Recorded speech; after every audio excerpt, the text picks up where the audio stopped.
Hi, this is Andy, and welcome to another edition of Math Solutions Online. Suppose you've been asked to solve the two-sided inequality 3 is less than or equal to 1/5 times 2x minus 3, which is less than 7.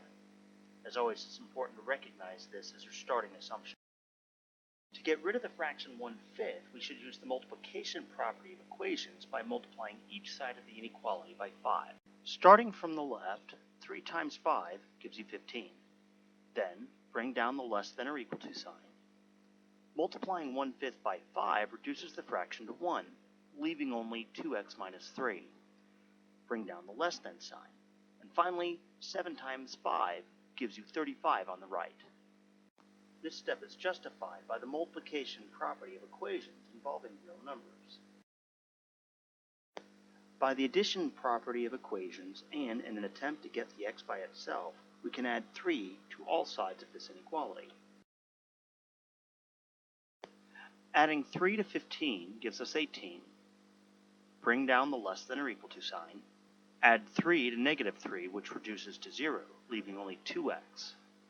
Bring down the less than sign. Finally, adding 3 to 35 gives us 38.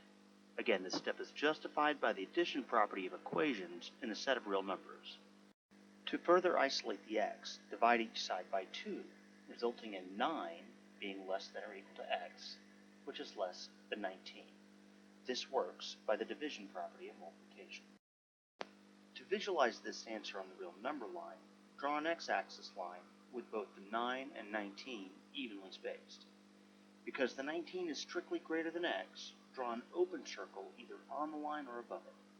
Additionally, because the 9 is less than or equal to x, draw a filled-in circle above the 9.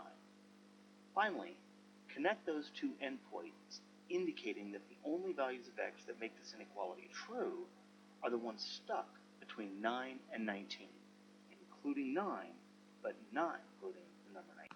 In interval notation, this can be written as such, with the left square bracket on the left, indicating the closed half of the interval, which includes 9, and the rounded bracket on the right, indicating the open half of the interval, which excludes 19.